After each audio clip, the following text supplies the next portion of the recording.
Good morning students. आज का हमारा टॉपिक रहेगा आवेशित चालक की सतह पर बल। यानी कि हम आवेशित चालक लें तो उसकी सतह पे बल कितना लगेगा, उस बल के साथ साथ ही इसके एकांक पृष्ठ पे कितना बल लगेगा, यानी दाब कितना लगेगा, ये दोनों चीजें हमें ज्ञात करनी है। तो देखो, जब भी चालक की बात आती है, चालक पदार्थ की, तो चालक के लिए हमें एक चीज याद रखनी है कि किसी भी चालक को दिया गया आवेश उसके बाह्यतम पृष्ठ पर एक समान रूप से वितरित हो जाता है। यानी हम एक यदि चालक गोला लें तो उसको आवेश दें तो वो आवेश उसके बाह्यतम पृष्ठ पे एक समान रूप से वितरित हो जाएगा। क्यों? उसके लिए हम जानते हैं कि जब भी हम इसको आवेश देंगे, जैसे धनात्मक प्लस आवेश दे रहे हैं तो अंदर यदि प्लस आवेश होगा तो इसमें मुक्त इलेक्ट्रॉन रहते हैं और वो लगातार गति करते हैं, यानी चालक के अंदर आवेश गति करता है। तो प्लस प्लस के अंदर क्या होगा, प्रतिकर्षण। उस प्रतिकर्षण की वजह से आवेश अधिकतम दूरी पे जाना चाहेगा, और अधिकतम दूरी यानी इसकी बाह्यतम पृष्ठ पे आ जाएगा, उससे बाहर तो जा नहीं सकता, एंडिंग आ गया पृष्ठ का। तो पूरा का पूरा आवेश अधिकतम दूरी पे यानी इसके बाह्यतम पृष्ठ पे वितरित हो जाता है। इसलिए जो चालक के अंदर हम पहले भी देख चुके हैं कि विद्युत क्षेत्र कितना होता है, 0। ठीक है, अब हमें क्या करना है कि इसकी सतह पे बल कितना लगता है। यहाँ बल का मतलब क्या होगा कि यदि हम इस पे एक अल्पांश ले, छोटा सा अल्पांश, तो इस छोटे से अल्पांश भाग पर शेष भाग द्वारा प्रतिकर्षण बल लगेगा। भाई इसके ऊपर भी प्लस आवेश है और पूरे भाग पे भी प्लस आवेश है, तो ये इस पे क्या लगाएंगे, प्रतिकर्षण बल लगाएंगे। तो हमें उस प्रतिकर्षण बल का मान निकालना है। एकांक पृष्ठ के लिए निकालेंगे तो वही प्रतिकर्षण बल दाब आ जाएगा, यानी दाब का व्यंजक भी हम यहाँ याद करें। तो देखो, ऐसे बहुत सारे अल्पांश होंगे इसके पृष्ठ पे, और उन सभी अल्पांशों पर शेष भाग द्वारा क्या लगेगा, प्रतिकर्षण बल लगेगा। यानी हम कह सकते हैं कि इस पे लगने वाला जो प्रतिकर्षण बल है वो ही चालक की सतह पे किसका मान आएगा, बल का मान। और यदि वो एकांक पृष्ठ पे हम बल निकालेंगे तो वो विद्युत दाब बन जाएगा, चालक की सतह पे लगने वाला दाब बन जाएगा। तो देखो कैसे करेंगे इस डेरिवेशन को हम। तो सबसे पहले हम एक चालक ले लेते हैं।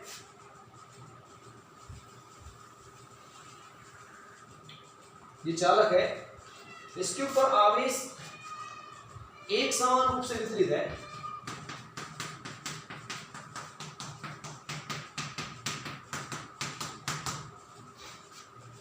और इसका पृष्ठीय आवेश घनत्व है सिग्मा, यानी आवेश क्यू ना लेके हम इसका लेंगे पृष्ठीय आवेश घनत्व सिग्मा।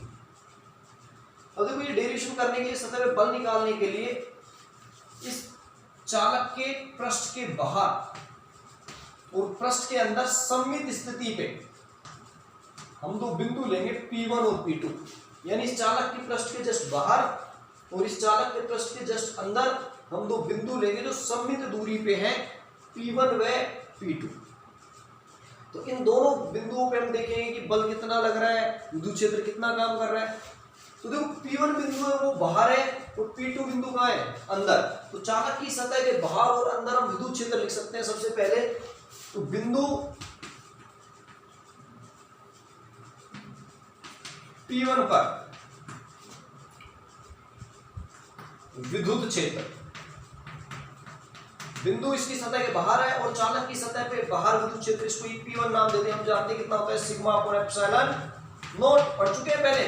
चालक की सतह के जस्ट बाहर विद्युत क्षेत्र कितना होता है, यदि सिग्मा इसका पृष्ठीय आवेश घनत्व हो तो निर्वात में सिग्मा अपॉन एप्सिलॉन। ऐसे बिंदु P2 पर विद्युत क्षेत्र। अब देखो, बिंदु P2 कहाँ है, चालक की सतह के अंदर, और चालक की सतह के अंदर हम जानते हैं विद्युत क्षेत्र कितना होता है, 0। तो P2 बिंदु पे हम विद्युत क्षेत्र ले लेंगे, ये P2 बराबर 0 ही हो गया समीकरण। यानी सबसे पहला काम हमारा था P1 और P2 पे विद्युत क्षेत्र, या वो पहले से हम पढ़ चुके हैं, चालक के बाहर होता है सिग्मा अपॉन एप्सिलॉन नॉट और चालक के अंदर कोई आवेश नहीं रहता, इसलिए विद्युत क्षेत्र कितना होता है, 0। तो P2 बिंदु पे विद्युत क्षेत्र हो जाएगा E P2 बराबर 0। ये हो गया हमारा पहला। अब देखो, हम क्या करते हैं, इस चालक की सतह को दो भागों में विभाजित कर देते हैं। यहां पे हम अल्पांश ले लेंगे, छोटा सा ये अल्पांश भाग, इसको नाम दे देंगे AB। तो बाकी जो शेष भाग है A, B और यहां एक पॉइंट ले लेंगे C, यानी ये इतना भाग है, इसको तो नाम दे देंगे हम A ABC या ACB, और ये भाग रहेगा AB। इस AB अल्पांश भाग का क्षेत्रफल मान लेंगे DS, और इस पे आवेश मान लेंगे हम DQ। ये इस अल्पांश पे है, ठीक है। अब देखो इस अल्पांश भाग के कारण भी P1 पे भाई इस पे भी प्लस Q आवेश है, और इस पूरे ACB भाग पे प्लस Q आवेश है, तो इसके कारण भी P1 पे विद्युत क्षेत्र होगा तो P2 पे भी होगा। ऐसे ACB के कारण भी P1 पे विद्युत क्षेत्र होगा P2 पे, तो P1 और P2 पे इन दोनों अल्पांश और शेष भाग के कारण विद्युत क्षेत्र पहले मान लेते हैं। तो मान लेते हैं, माना AB अल्पांश के कारण P1 व P2 पर विद्युत क्षेत्र, इसको नाम दे देते हैं E1, यानी ये कुछ ना कुछ विद्युत क्षेत्र आरोपित करेगा, उसको हमने E1 नाम दे दिया। ऐसे ही शेष भाग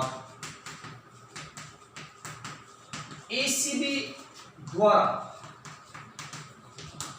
P1 व P2 पर विद्युत क्षेत्र, इसको नाम दे दिया हमने E2। यानी हमने ये मान लिया कि जो AB भाग है वो लगाएगा विद्युत क्षेत्र E1, और ACB भाग है वो लगाएगा, क्योंकि ये दोनों बिंदु बिल्कुल इसके नजदीक रहते हैं, ज्यादा दूरी पे नहीं, सममित स्थिति पे। डायग्राम में हम इनको दूर दूर जरूर दिखा रहे हैं, लेकिन बिल्कुल इस सतह के पास रहते हैं, तो जो डिस्टेंस है वो मायने नहीं रखती इसमें। यानी ACB भाग पे P1 और P2 दोनों में E2 माना है, और AB भाग के द्वारा P1 और P2 दोनों पे क्या माना है, E1। अब देखो P1 पे और P2 पे कुल यदि विद्युत क्षेत्र हम देखें तो बिंदु P1 पर कुल विद्युत क्षेत्र, अब देखो AB E1 लगा रहा है, इसकी दिशा कहां होगी, बाहर क्यों, क्यों, ये इस पे प्लस आवेश है, AB पे प्लस रहेगा क्योंकि अल्पांश भाग है, तो प्लस के कारण हमेशा दूर की ओर रहता है, तो E1 दूर की ओर है।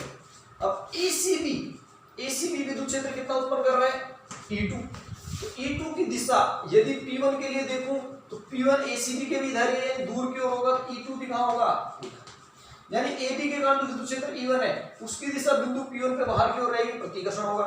ACB के कारण जो विद्युत क्षेत्र की दिशा हम लेंगे तो वो भी प्रतिकर्षित होगी, नहीं बाहर की ओर। तो E1 और E2 दोनों एक ही दिशा में, तो कुल विद्युत क्षेत्र P1 बिंदु पे क्या लिख सकता हूं, P1 बराबर E1 प्लस E2, क्योंकि दोनों कहां रहते हैं, समान दिशा। ऐसे ही हम अब P2 बिंदु पे कुल विद्युत क्षेत्र निकालें, बिंदु P2 पर कुल विद्युत क्षेत्र, तो P2 पे AB के कारण दिशा जब हम देखेंगे तो AB यहां है, P2 यहां है, प्लस आवेश प्रतिकर्षित करेगा यानी दूर की ओर, ये हो गया E1, क्यों AB हमेशा E1 उत्पन्न करेगा, और ACB करेगा E2 उत्पन्न। लेकिन देखो ACB का मैक्सिमम भाग इधर है, इसका मतलब इसका मैक्सिमम भाग इधर है, तो ये इसको दूर की ओर प्रतिकर्षित करेगा, यानी इस बार E2 इधर होगा। तो जो P2 बिंदु है, P2 पे E1 AB द्वारा लगने वाला E1 और ACB द्वारा लगने वाला E2 दोनों विपरीत दिशा में होंगे, तो P2 यदि हम निकालें तो ये आएगा E1 माइनस E2, विपरीत दिशा। इसको आप E2 माइनस E1 भी लिख सकते हो, लेकिन हम ये मान के चल रहे हैं कि ये बिंदु AB के ज्यादा नजदीक है, तो वहां विद्युत क्षेत्र की तीव्रता भी ज्यादा रहेगी, इस कारण से हमने E1 को ज्यादा लिया है, E2 क्या लिया है कम। आप पॉजिटिव करो उससे कोई फर्क नहीं पड़ेगा, क्योंकि 0 है तो दोनों इक्वली आने। अब देखो EP2 बराबर E1 माइनस E2 आ रहा है, लेकिन समीकरण 2 में EP2 कितना है, 0, तो यहां से मैं EP2 की जगह क्या लिख सकता हूं, 0। समीकरण 2 से EP2 का मान 0 है, 0 बराबर आ जाएगा E1 माइनस E2, तो यहां से E1 बराबर क्या आ जाएगा, E2 के, या फिर E2 बराबर E1 लिख लो, E2 बराबर आ जाएगा E1 बराबर E2, समीकरण 3। यानी यहां से हमें एक रिजल्ट मिल गया कि E1 का मान E2 के बराबर है। इस रिजल्ट को हम इस समीकरण में पुट कर सकते हैं, इसको समीकरण 3 नाम दे देते हैं, और ये समीकरण 4 हो जाएगा। समीकरण 4, यानी समीकरण 3 में पुट कर सकते हैं इस रिजल्ट को हम कि E_P1 बराबर आएगा E1 प्लस E2। देखो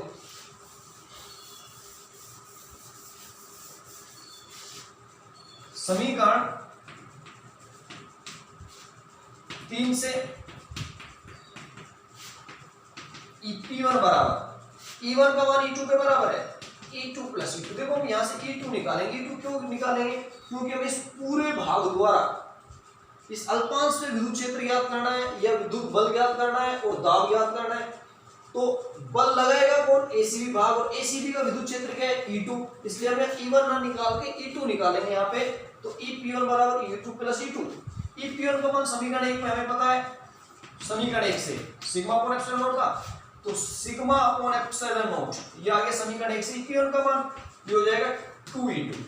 तो देखो यहां से जो विद्युत क्षेत्र E2 है, ये E2 आ जाएगा, E2 बराबर सिग्मा अपॉन 2 एप्सिलॉन नॉट। इसको समीकरण 5 में, यानी ये आ गया हमारा एसीबी भाग द्वारा AB भाग पे लगने वाले विद्युत क्षेत्र का मान। अब जब हमें विद्युत क्षेत्र ज्ञात हो गया तो हम आसानी से विद्युत बल का मान ज्ञात कर सकते हैं।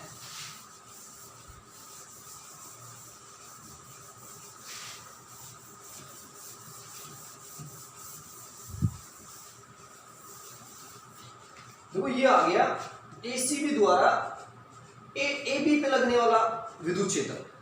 यदि AB अल्पांश पर आवेश dq हो, देखो पहले से हम लेके चल रहे हैं किसका आवेश कितना है? dq हो, तब AB पर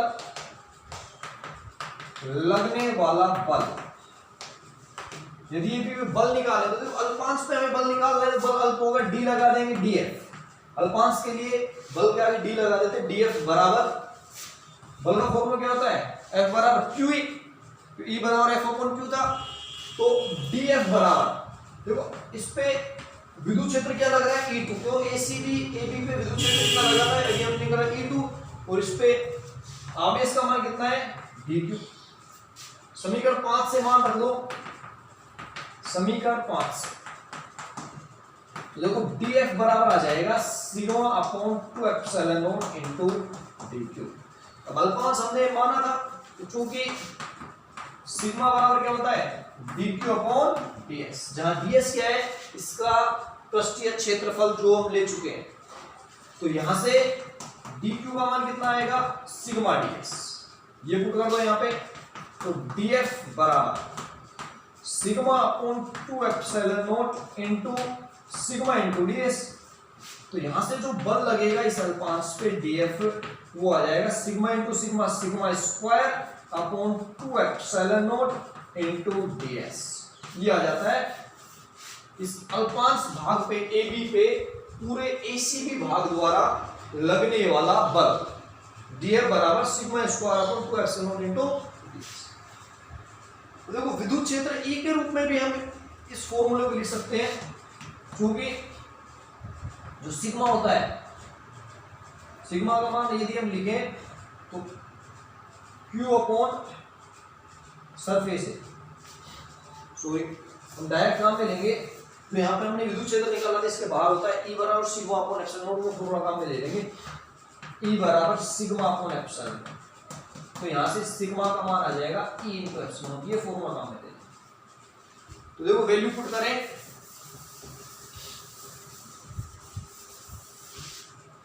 यहां से dF का फॉर्मूला क्या आ जाएगा? dF बराबर, तो सिग्मा का मान तो स्क्वायर करना पड़ेगा हमें, E स्क्वायर एप्सिलॉन नॉट का स्क्वायर, नीचे 2 epsilon not into ds। Epsilon not से एप्सिलॉन नॉट कैंसिल आउट हो जाएगा, तो dF का मान आ जाता है 1/2 epsilon not E square ds। ये आ जाता है विद्युत क्षेत्र E के रूप में अल्पांश बल का। तो दो फॉर्मूले आगे, एक ये आगे, एक ये आगे, यानी दोनों को हम एक साथ लिखें तो dF का मान अल्पांश AB पे ACB द्वारा लगने वाला बल आ जाएगा sigma square upon 2 epsilon not ds, या फिर 1/2 epsilon not E square ds। ये आ गया इस अल्पांश पे एसीबी भाग द्वारा लगने वाला। यदि संपूर्ण पृष्ठ द्वारा हम बल का मान निकालना चाहें, इस संपूर्ण पृष्ठ द्वारा लगने वाले बल का मान, तो इस पे समाकलन का चिन्ह लगा देंगे।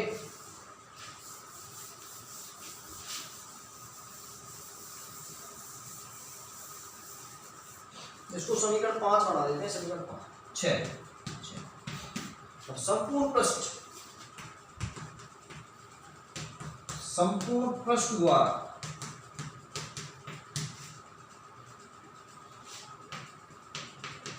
लगने वाला बल ये आ जाएगा F बराबर समाकलन ऑफ S। इसमें बल पृष्ठ का समाकलन नहीं है, गोला नहीं लगाएंगे, sigma square upon 2 epsilon not ds, या फिर समाकलन of S 1/2 epsilon not E square ds। ये बल। और देखो एकांक पृष्ठ द्वारा लगने वाला दाब निकालना चाहे इस पे हम, एकांक पृष्ठ द्वारा लगने वाला बल, या उसी को कहते हैं दाब। तो दाब का व्यंजक निकालना चाहे तो समीकरण 6 में, समीकरण 6 से देखो दाब एकांक पृष्ठ पे निकाल रहे हैं, यानी dF अपॉन ds, एकांक पृष्ठ पे लगने वाला बल। एकांक पृष्ठ पे बल कितना निकाला है हमने, dF। और दाब का फॉर्मूला क्या होता है, एकांक पृष्ठ पे लगने वाला बल दाब कहलाता है। तो दाब हो जाएगा एकांक पृष्ठ ds पे लगने वाला बल कितना था, dF। फॉर्मूले पुट कर दें, F बराबर dF का मान है sigma square upon 2 epsilon not ds upon ds। ds से ds क्या हो जाएगा, कैंसिल आउट। या फिर ये फॉर्मूला पुट करें 1/2 epsilon not E square ds, तो यहाँ भी ds का भाग लग जाएगा, ds ds क्या हो गया, कैंसिल आउट। तो देखो दाब का मान आ जाता है sigma square upon 2 epsilon not, या फिर 1/2 एप्सिलॉन नॉट E स्क्वायर। ये आ जाता है एकांक पृष्ठ पे लगने वाला बल, या जिसे हम बोले दाब, और इसी को बोलते हैं विद्युत दाब। विद्युत दाब ये आ गया। किसी आवेशी चालक की सतह पे आपसे बल पूछा जाए, sigma square 2 epsilon not ds 1/2 epsilon not E square, पूरे पृष्ठ द्वारा ये आ जाता है। और दाब पूछा जाए या विद्युत दाब पूछा जाए तो sigma square upon 2 epsilon not या 1/2 एप्सिलॉन नॉट E।